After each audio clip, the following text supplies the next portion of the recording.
அஸ்ஸலாமு அலைக்கும். இன்றைக்கி வீட்டிலேயே பீஸா செய்ய போகிறோம். பீஸாவுக்கு மாவு பிசைஞ்சு வச்சாச்சு.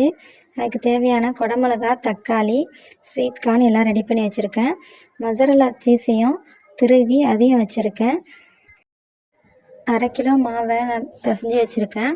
அதில் எத்தனை உருண்டை வருதுன்னு பார்ப்போம். 4 உருண்டை ஃபஸ்ட்டு நான் போட்டு வச்சுருக்கேன். இதை நான் 6ஆக தான் போட்டுக்கிட்டேன். இல்லைன்னா ரொம்ப மொத்தமாக போகிற மாதிரி இருந்துச்சு. அதனால் 6 சைஸாக போட்டு வச்சுக்கிட்டு நான் இப்போ இந்த கேக் டின்னில் இந்த மாதிரி பரப்பி விட்டுருக்கேன். ஃபோர்க் வச்சு எல்லா பக்கமும் நல்லா குத்தி விட்டுக்கலாம்.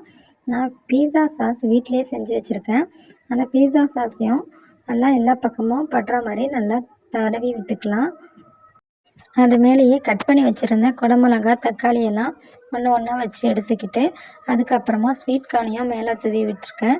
அதுக்கப்புறமா மொசரல்லா சீஸையும் அதை 6 பாகமாக பிரித்து வச்சுட்டு இதுக்கு கொஞ்சமாக போட்டிருக்கேன்.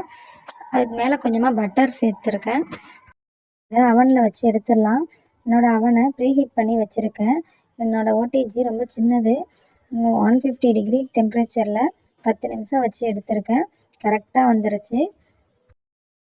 பீஸாவுக்கு மாவு பிசைஞ்சு வெயிட் பண்ணிவிட்டு அதுக்காக டைம் எடுக்கிறோம்னு நினைக்கிறவங்களுக்காக பீஸா பேஸ்னு விற்கிறாங்க. நம்ம சைடில் கிடைக்குதான்னு தெரியல. காரைக்காலில் ஒரு பேக்கரியில் பீஸா பேஸ்ன்னு சொல்லி விற்கிறாங்க. வெறும் 15 ரூபா தான். அதை வாங்கி உடனே டக்குன்னு செஞ்சு சாப்பிடணும்னு நினைக்கிறவங்களுக்கு ரொம்ப ஈஸியாக இருக்கும். இந்த வீட்லேயே செய்கிற பீஸாவை பொறுத்த வரைக்கும் வீட்லேயே எல்லா பொருளையும் செஞ்சதுனால எந்த பயமும் இல்லாமல் பசங்களுக்கு கொடுக்கலாம்.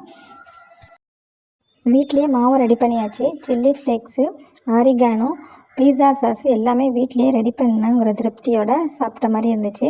இப்போ நல்லா வெந்ததுக்கு அப்புறமா மேலே கொஞ்சமாக ஆரிகானோவும் சில்லி ஃப்ளேக்ஸும் போட்டுட்டு கட் பண்ணி சாப்பிட்லாம். இன்ஷா அல்லாஹ் கண்டிப்பாக ட்ரை பண்ணி பாருங்கள். அஸ்ஸலாமு அலைக்கும்.